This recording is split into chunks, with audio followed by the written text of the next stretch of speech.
సరైతే TMC, Samajwad party, Shiv Sena పార్టీలో కొంతవరకు చీలికలతో నాశనం అవ్వబోతున్నాయి అని అర్థమైపోతుంది. ఈ సందర్భంలో ఇటు బీజేపీ అమిత్ షా అలాగే మోడీల వ్యూహం ఏ విధంగా ఉండబోతోంది ఈ పార్టీ విషయంలో? ఎస్ అండి, ఇప్పుడు ఇండియన్ పాలిటిక్స్ లో చాలా విపరీతమైన చాణక్య దౌత్యం నడుస్తుంది అనమాట. ఒక కుట్రపూరిత దౌత్యం నడుస్తుంది. ఎందుకంటే according to the 10th schedule of the constitution, ఇది మన యాంటీ డిఫెక్షన్ లా అనేది, ఫిరాయింపుల నిరోధక చట్టం అనేది ఒకటి ఉంటుంది. 10th షెడ్యూల్, అది రాజీవ్ గాంధీ టైంలో పాస్ అయింది. ఈ బిల్లుని అంటే రాజ్యాంగానికి వ్యతిరేకంగా, ఒక చట్టాల వ్యతిరేకంగా, ప్రజాస్వామ్య సూత్రాలకు వ్యతిరేకంగా వేరే ఎస్టాబ్లిష్డ్ పొలిటికల్ పార్టీస్ని చీల్చేస్తుంది ఒక పార్టీ. అది మోడీ, షా ఈ నేతృత్వంలోని ఈ యొక్క చాణక్య దౌత్యం ఎలా ఉందంటే, సువేందు అధికారి బీజేపీ అది విన్ అయిన తర్వాత అక్కడ టీఎంసీ అంతానికి ప్రయత్నం చేస్తున్నారు. ఆల్మోస్ట్ 29 మంది దాకా ఎంపీలు ఉన్న టీఎంసీలోంచి ఆల్మోస్ట్ 20 నుంచి 20 మంది ఎంపీలు చీల్చేసి ఇటు బీజేపీకి అనుకూలంగానే ఒక పార్టీలో జాయిన్ చేస్తున్నారు. కాబట్టి టీఎంసీ నాశనం అవుతుంది. ఇక రెండోది ఏంటంటే, ఇప్పుడు యూపీలో చాలా శక్తివంతంగా ఉన్న ఇండి గ్రూపులో చాలా శక్తివంతంగా ఉన్న ఎస్పీ, ఎందుకంటే వచ్చే సంవత్సరం ఫిబ్రవరిలోనే అక్కడ ఎన్నికలు జరగబోతున్నాయి యూపీలో. ఎస్పీకి విన్నింగ్ అవకాశాలు ఉన్నాయి. కాబట్టి ఎస్పీకి ఉన్న 37 మంది ఎంపీల్లో కొంతమందిని చీల్చేసి ఇటువైపు లాక్కోవడం, అందువల్ల ఎస్పీలో చీలిక. అక్కడ ముఖ్యంగా ఎస్పీ అఖిలేష్ యాదవ్ బాబాయ్ అయిన రామ్ గోపాల్ యాదవ్తో మంత్రాంగం చేయడం ఎస్పీ పార్టీని చీల్చేస్తుంది బీజేపీ యొక్క మోడీ, షా అనేది ఇంకో తిరుగులేదు. ఎందుకంటే అక్కడ లోక్సభలో ఈ ఓం ప్రకాష్ బిర్లా వీళ్ళంతా వ్యవహార శైలి మనకు అర్థమైపోతుంది. దీంతో పాటు మహారాష్ట్రలో చాలా శక్తివంతంగా ఉన్న బాల్ ఠాక్రే కూటమైన ఈ శివసేన యూబీటీని కూడా ఉద్ధవ్ ఠాక్రే పార్టీని చీల్చేస్తున్నారు. ఇది ఆల్రెడీ రెండో చీలిక. అక్కడ ఉన్న ఆల్రెడీ 9 మంది ఎంపీల్లో 6 ఈ యొక్క ఇంకొక షిందే గ్రూప్ లోకి వెళ్ళపోయేలాంటి చేస్తున్నారు.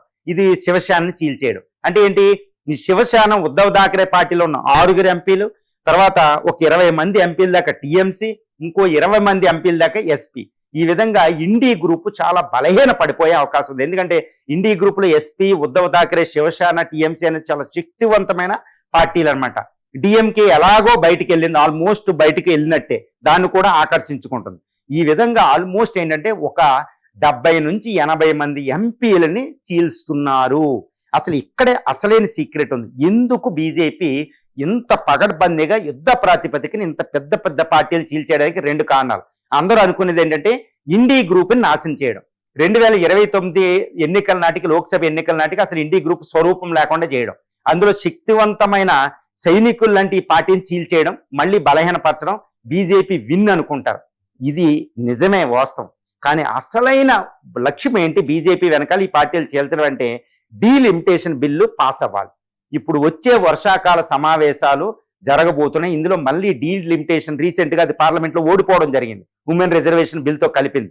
ఈ డీలిమిటేషన్ బిల్లు పాస్ అవ్వాలి. ఈ delimitation bill, women bill pass అవ్వాలంటే 2/3 మెజార్టీ కావాలి. లోక్సభలో, రాజ్యసభలో కావాలి.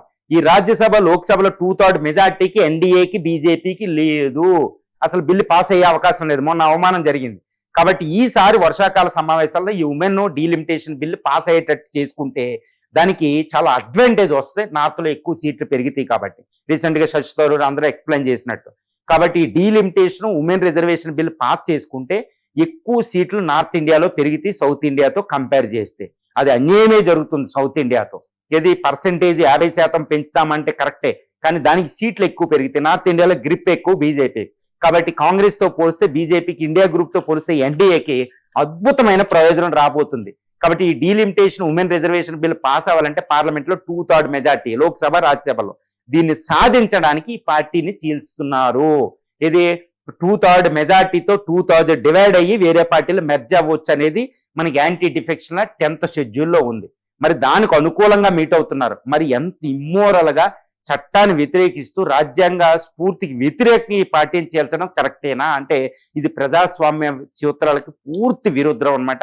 ఎందుకంటే ఈడీని, సిబిఐని ప్రయోగించడం, కేసులు భయం చూపడం, అవినీతి చిట్టాన్ని బయటికి తీయడం, వీటిని అస్త్రంగా వాడుకోవడం, ఆ పార్టీ టికెట్ కింద గెలిచిన వాళ్ళని రిజైన్ చేయించి మళ్ళీ వెళ్ళమనడం కాదు, ఆ పార్టీ ఉండగానే దాన్ని తీల్చి మెర్జ్ చేయడం అనేది యాంటీ డిఫెక్షన్, అంటే యాక్చువల్ గా ఫిరాయింపుల నిరోధక చట్టంలోనే ఇది పెద్ద లోపంగా చెప్తానమాట. అంటే లైసెన్స్డ్ స్ప్లిట్టింగ్ అంటారన్నమాట. మరి ఇది ప్రజాస్వామ్య సూత్రాలకి, పార్లమెంటరీ సూత్రాలకి రాజ్యాంగ విరుద్ధం. మరి ఇలా చేయడం కరెక్ట్ కాదు అని కాంగ్రెస్ చెప్తుంది. ఇలా కాదు, కరెక్ట్ కాదని ఉద్ధవ్ ఠాక్రే చెప్తున్నారు, అపోజిషన్ పొలిటికల్ పార్టీస్ చెప్తున్నాయి, కాన్స్టిట్యూషనల్ ఎక్స్పర్ట్స్ కూడా చెప్తున్నారు.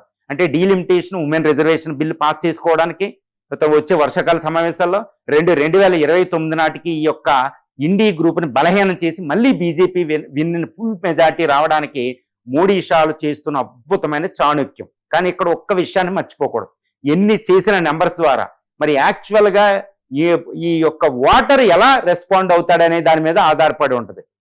వీటన్నిటిని ఓటర్ చూస్తున్నారు. మరి బీజేపీకి ఇస్తారా, ఇటు ఇండీ గ్రూప్ కి, ఎన్డీఏకి ఇస్తారా అనేది అల్టిమేట్ గా డిసైడ్ చేయవలసింది వాళ్ళు. కథ ఇప్పటికే 15 సంవత్సరాలు పనిచేసిన మోడీకి వ్యతిరేక ఓటు, యాంటీ ఇన్కంబెన్సీ చాలా బలంగా ఉంది. మరి ఈ పార్టీలు చీల్చినంత మాత్రాన ఆ పార్టీలు ఏవి అస్తిత్వాన్ని కోల్పోవు. ఇప్పుడు టీఎంసీ అస్తిత్వం కోల్పోదు, అదేవిధంగా ఎస్పీ అక్కడ అస్తిత్వం కోల్పోదు, అది బీసీ పార్టీ కూడా. అదేవిధంగా ఉద్ధవ్ ఠాక్రే అక్కడ ఉద్యమ పార్టీ, ఇది అక్కడ మహారాష్ట్ర జాతీయ ఉద్యమ పార్టీ అనమాట. అది ఉద్ధవ్ ఠాక్రే, బాల్ ఠాక్రే, ఆ పార్టీ అస్తిత్వం నాశనం అయ్యే అవకాశం లేదు. ఇలా ఇమ్మోరల్ గా చీల్చేసిన ఫైనల్ గా ఓటర్ వాళ్ళకి మళ్ళీ గుర్తింపిస్తే మరి బీజేపీ విఫలమవుతుంది. కాబట్టి 10th షెడ్యూల్లో ఉన్న, అంటే ఫిరాయింపుల నిరోధక చట్టంలో ఉన్న అతి ఘోరమైంది సవరించాల్సిన అవసరం ఉందనే ఒక గుణపాఠం మనకి చెప్తుంది అనమాట.